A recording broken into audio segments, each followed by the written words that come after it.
사무엘상 4장 1에서 22절 말씀입니다. 4장.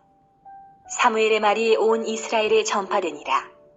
이스라엘은 나가서 블레셋 사람들과 싸우려고 에베네셀 곁에 진치고 블레셋 사람들은 아벡에 진쳤더니 블레셋 사람들이 이스라엘에 대하여 전열을 벌이니라.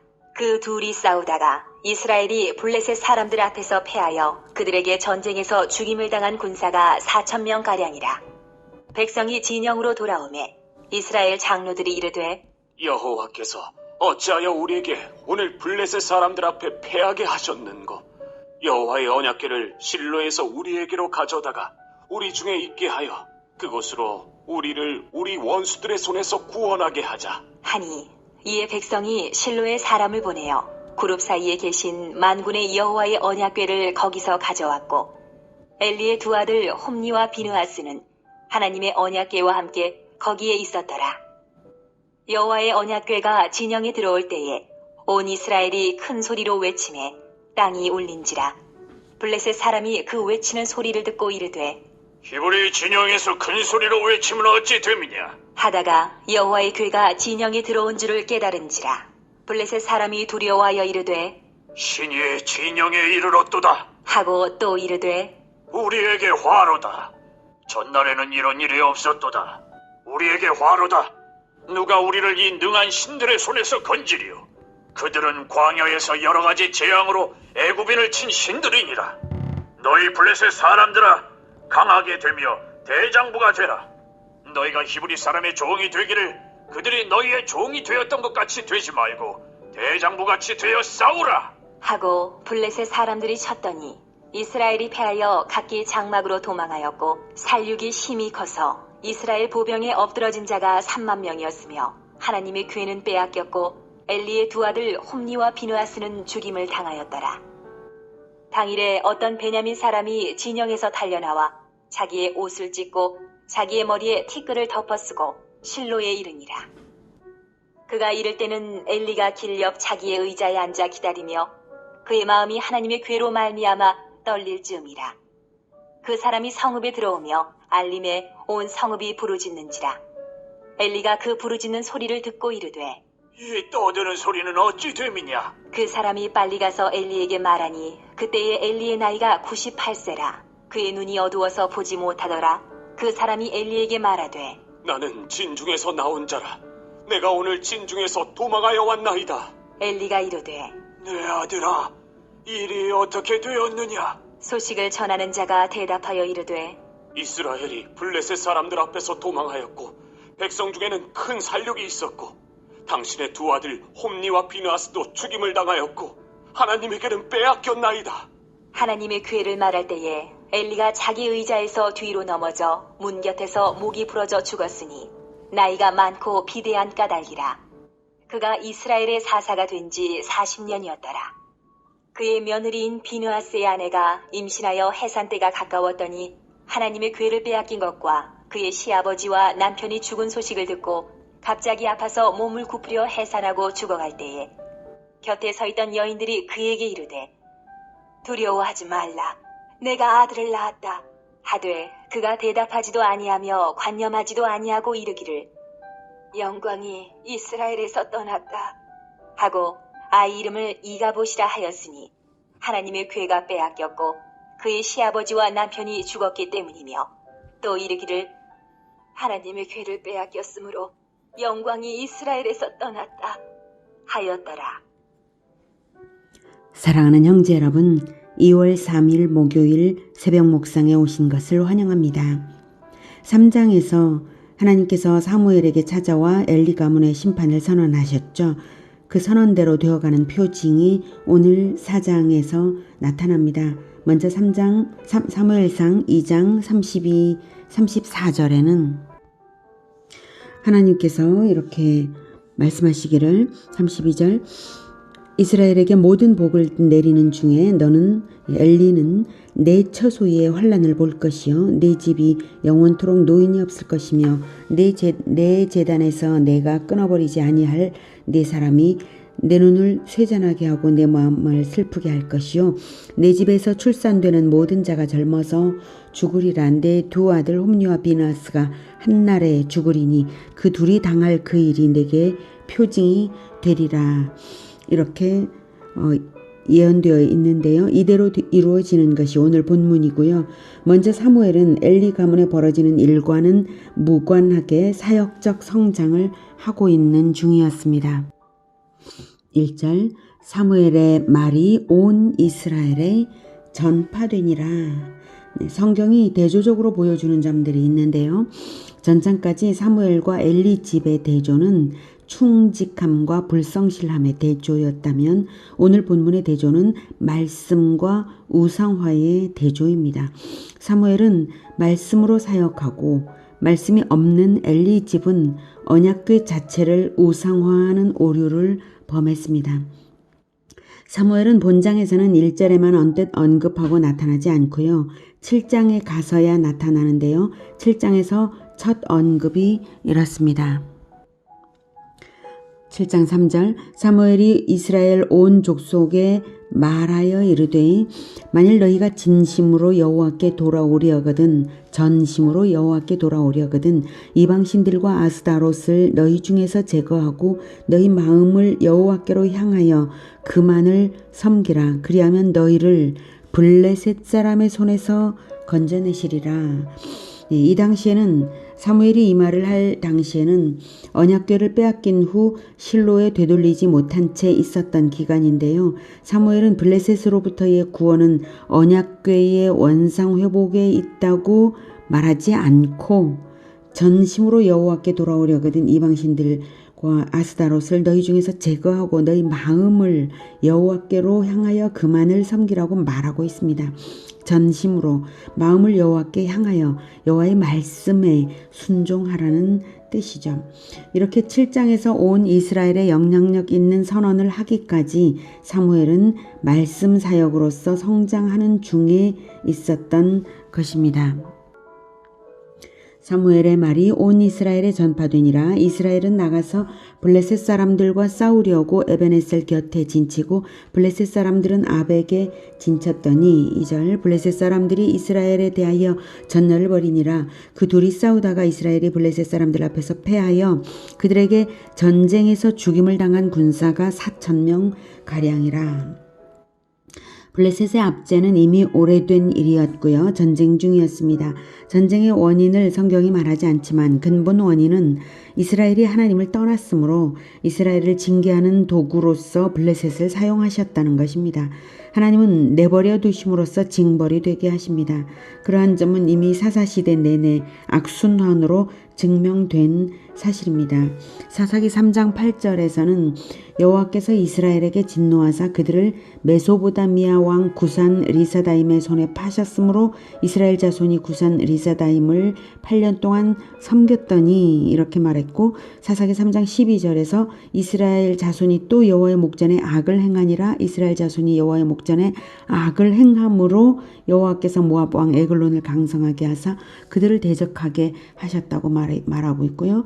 사사기 4장 2절에서 여호와께서는 하솔에서 통치하는 가나안 왕 야빈의 손에 그들 이스라엘을 파셨으니 파셨다고 말씀하고 있고요. 사사기 6장 1절에서도 이스라엘 자손이 또 여호와의 목전에 악을 행하였으므로 여호와께서 7년 동안 그들을 미디안의 손에 넘겨주셨다고 말하고 있습니다.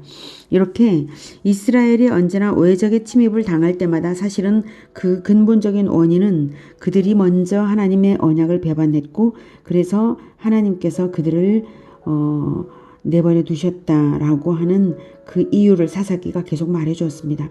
그런데도 지난 400년의 교훈을 깨닫지 못하고 이스라엘은 어리석게도 오히려 하나님을 원망합니다. 3절 백성이 진영으로 돌아오매 이스라엘 장로들이 이르되 여호와께서 어찌하여 우리에게 오늘 블레셋 사람들 앞에서 패하게 하셨는고 여호와의 언약궤를 실로에서 우리에게 가져다가 우리 중에 있게 하여 그것으로 우리를 우리 원수들의 손에서 구원하게 하자 하니 이스라엘은 그래서 어리석게도 사사시대 내내 제멋대로였던 자기들의 방식대로 했습니다. 4절 이에 백성이 실로에 사람을 보내어 그룹 사이에 계신 만군의 여호와의 언약궤를 거기서 가져왔고 엘리의 두 아들 홈리와 비나스는 하나님의 언약궤와 함께 거기에 있었더라. 네. 홈리와 비나스가 언약궤를 우상화하지 못하도록 언약궤를 함부로 옮기지 못하도록 지켜야 할 사람들인데도 그러지 못한 것이죠. 언약궤는 마치 성공을 주는 마법의 우상이라도 되는 양 이스라엘은 행동하고 있는 것입니다. 5절 여호와의 언약궤가 진영에 들어올 때에 온 이스라엘이 큰 소리로 외치며 땅이 울린지라. 네, 이스라엘은 마치 자기들의 행동이 과거 여리고성을 돌 때에 언약궤를 앞세웠던 것이나 요단강을 건널 때에 언약궤가 강 한가운데에 있어 강물을 끊어놓았던 것처럼 언약궤 자체를 전쟁터에 가져왔으므로 자기들이 하나님의 능력을 입은 듯이 사기가 충천했습니다. 하지만 전의 일들은 가나안 전쟁 이전에 진군 행로에서 있었던 일로서 하나님의 명령에 따른 것이었죠.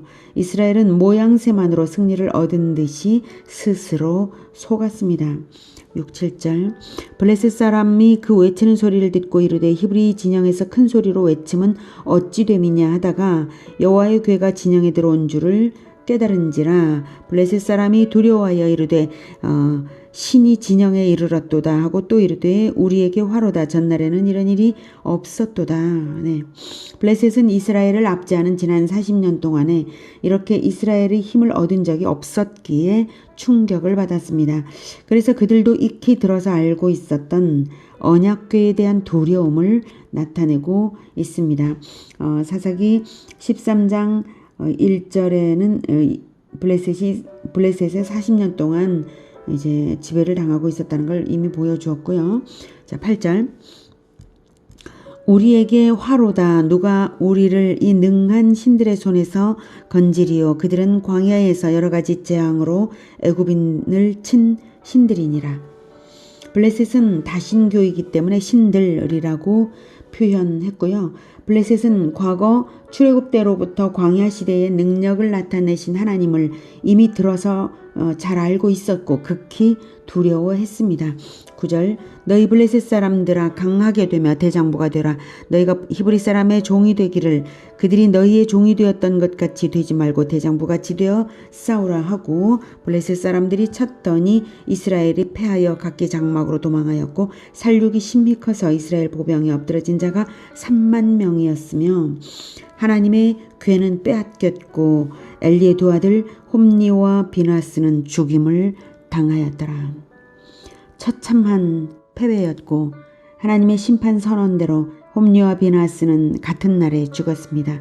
이스라엘은 언약궤를 앞세우는 그것이 신앙이라고 착각했지만 그것은 언약궤 우상화에 다름없었기에 하나님께서 함께하지 않으셨고 전쟁은 참패일 수밖에 없었습니다. 진정한 신앙은 하나님의 말씀을 듣고 순종하는 것이지 신앙의 모양새만 갖추는 것이 신앙이 아닙니다. 경건의 모양만 가지는 것이 경건이 아닙니다. 겉모습만 갖추는 것을 하나님께서 얼마나 미워하셨으면 하나님의 형상화를 금지하셨겠습니까? 출애굽기 20장 22에서 25절에는 여호와께서 모세에게 이르시되 너는 이스라엘 자손에게 이같이 이르라. 내가 하늘로부터 너희에게 말하는 것을 너희 스스로 보았으니 너희는 나를 비겨서 은으로나 금으로나 너희를 위하여 신상을 만들지 말고. 네, 이렇게 하나님을 섬긴다는 명분으로도 신상은 만들어서는 안 된다라고 말씀을 하고 계십니다. 심지어 24절에서는 내게 토단을 쌓지 말라라고 하고 있습니다. 토단을 쌓고 그 위에 내 양과 소로 내 번제와 화목제를 드리라. 내가 내 이름을 기념하게 하는 모든 곳에서 내게 임하여 복을 주리라 하시고 차라리 토단을 쌓되 돌로 제단을 쌓을 때도 다듬은 돌로 쌓지 말고 내가 정으로 그것을 쪼면 부정하게 하는 것이다 라고 인위적인 것을 가하지 못하게 하고 계십니다. 하나님을 섬긴다는 명분으로도 신상은 만들어져서는 안 되는 이유가 무엇인가요? 그것은 바로 눈에 보이는 신상이 있으면 신상에 절함으로써 자기 만족을 하고자 하는 것이 되죠. 그래서 말씀에 귀 기울이고자 하지 않기 때문입니다. 내가 하늘로부터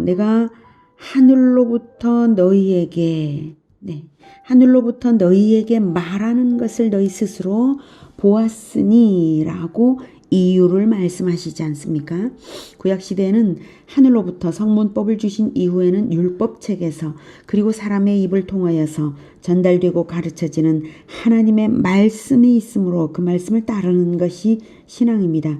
그 진정한 신앙을 원하시기에 제단조차도 토단으로 쌓으라 하시고 다듬은 돌로 쌓지 말라. 내가 정으로 그것을 쪼면 부정하다고 하십니다.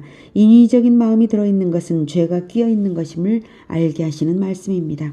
그러므로 오늘날 우리의 신앙의 자세 역시 외적으로 보여지기 위한 경건의 꾸밈이라면 그것은 위험한 것입니다.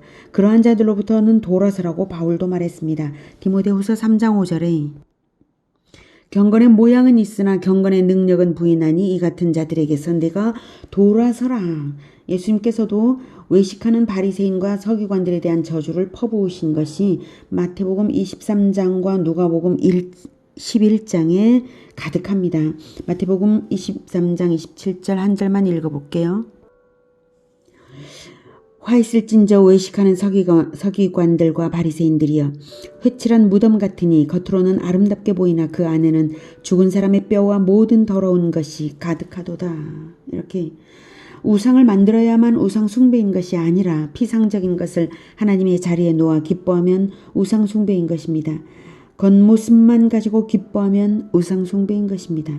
이스라엘은 바로 그러한 사실상의 우상 숭배를 저질렀고 이렇게 진리를 모른 이스라엘은 참화를 당하고 말았고 진리를 이스라엘에 가르치지 않은 대제사장의 집은 12절 이하에 나온 바와 같이 엘리가 죽고 비나스의 아내가 출산하며 죽은 것이 그 심판의 일부입니다. 그래도 하나님께서는 출산을 통해서 이가봇을 남기심으로써 명맥은 유지되게 하셨습니다. 그로써 사무엘이 제사장적 존재로서 실질적으로 이스라엘을 지도하게 된 것입니다.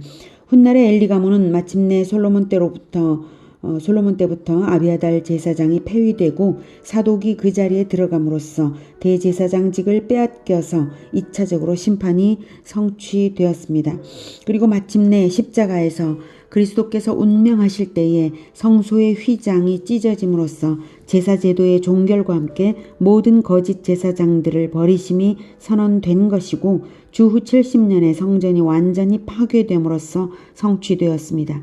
엘리 때에 선언된 것은 엘리 가문에 대해서만 된 것이 아닙니다. 우상숭배적 종교인들, 말씀교육과 실천은 없고 종교 행위만 있는, 경건은 없고 경건의 모양만 있는 가짜 제사장들에 대한 저주 선언인 것입니다. 그러므로 한 조각 떡을 위하여 종교인이 되고자 하는 목적을 가져서는 안 됩니다. 사무엘상 2장 36절에서 내게 제사장의 직분 하나를 맡겨 내게 떡 조각을 먹게 하소서 하니라 이 말씀을 하셨죠. 내 집에 남은 사람이 구걸을 한다는 것입니다. 은 한 조각과 떡 한 덩이를 위하여 그에게 엎드려 이르되 청하노니 내게 제사장의 직분 하나를 맡겨 내게 떡 조각을 먹게 하소서 하리라. 직업이 필요해서 목사가 되고자 해서는 안 되는 것입니다. 하나님께서 부르시는 사명은 말씀을 전하여 백성을 구원하는 것이고 예수님께서 남기신 지상 명령은 말씀을 가르쳐 지키게 하는 제자화입니다. 제자화 그 자체를 목적으로 목사가 되어야 하는 것입니다. 주의 종이니까요. 그런데 목사가 말씀 교육을 못한다면 생명이 없는 것이죠. 말씀이 생명입니다. 그래서 모세도 말하기를 신명기 8장 3절에 사람이 떡으로만 사는 것이 아니요 여호와의 입에서 나오는 모든 말씀으로 사는 줄을 내가 여호와의 입에서 나오는 모든 말씀으로 사는 줄을 이렇게 말했습니다. 또한 예수님께서도 말씀하시기를 마태복음 4장 4절에 사람이 떡으로만 살 것이 아니요 하나님의 입으로부터 나오는 모든 말씀으로 살 것이라 하였느니라 라고 그 신명기의 말씀을 인용하셨습니다. 하나님의 입을 대신하는 자들로 예수 제자들을 세우신 것이고 마땅히 모든 말씀 즉 성경 전체를 통하여 그리스도를 만나도록 가르쳐야 하는 것입니다. 그 일을 하되 자기의 썩을 육신을 위한 목적으로서가 아니라 영혼들을 먹여서 거듭나게 하시는 하나님의 재창조 사역에 헌신으로 동역하기 위해서 해야 하는 것입니다. 보혈의 은혜를 입은 자로서 은혜를 갚는 헌신이 바로 대면 교육으로서 성경 전체를 가르치는 그것입니다. 주님께서 자기 피로 나를 사셨으니까요. 주의 종이니까요. 마땅히 행할 것을 하는 것입니다. 예수 제자의 이 사명은 목사에게만 주신 것이 아닙니다. 많든 적든 가정을 이끌고 공동체를 이끄는 지도자라면 누구나 이 사명이 있는 것이고 예수님은 십자가를 지는 헌신으로서 따르는 그가 바로 하나님 나라 건설자라고 하셨습니다. 마가복음 8장 34, 35절에 무리와 제자들을 불러 이르시되 누구든지 무리와 제자들이죠. 무리. 그래서 누구든지 나를 따라오려거든 자기를 부인하고 자기 십자가를 지고 나를 따를 것이니라. 예, 누구든지라고 누구든지 제자가 되라고 부르시고 계시죠. 그리고 35절 누구든지 자기 목숨을 구원하고자 하면 잃을 것이요. 이것은 공동체의 생명을 잃을 것이요라는 것입니다. 이미 아까 자기 십자가를 지고 나를 따를 것이니라 라고 십자가는 바로 공동체를 위한 대속의 죽음 아닙니까? 그래서 공동체를 위하여 고난을 짊어지라고 하는 십자가를 제시하시면서 누구든지 나를 따라오라고 하고 계시기 때문에 자기 목숨을 구원하고자 하면 공동체의 생명을 잃을 것이요 누구든지 나와 복음을 위하여 자기 목숨을 잃으면 구원하리라. 공동체의 생명을 구원하리라 라고 말씀을 하고 계십니다. 공동체를 말씀으로 구원하는 것이 하나님 나라 건설입니다. 엘리가모는 말씀은 도외시하고는 육신을 섬기고 언약궤를 우상화함으로써 이스라엘을 멸망시켰습니다. 오직 말씀에서 그리스도를 가르쳐 지키게 하는 그것으로 각자의 공동체를 구원하는 것입니다. 모든 그리스도인들에게 주신 이 사명을 받아 안고 오직 말씀으로 공동체를 제자화하는 모범들이 되시기를 기원합니다. 기도하겠습니다. 하나님, 진정으로 오직 말씀만이 우리를 살아나게 하십니다. 하나님의 입에서 나오는 모든 말씀으로 산다고 예수님 말씀하신 그대로 하나님의 입을 대신하도록 우리를 예수 제자로 세워주셨으니 모든 말씀을 가르쳐서 모든 말씀으로 살아날 수 있도록 사역하겠습니다. 하나님, 우리에게 모든 말씀을 먼저 다 가르쳐 주시고 또한 온전히 진리로서 전달하게 하시고 살아나게 하여 주시옵소서. 우리를 통하여서 하나님의 말씀을 배우는 모든 자들이 모든 말씀으로 살아나게 하여 주시옵소서. 예수님의 이름으로 기도드립니다. 아멘. 이어지는 시간은 개인 기도 시간입니다.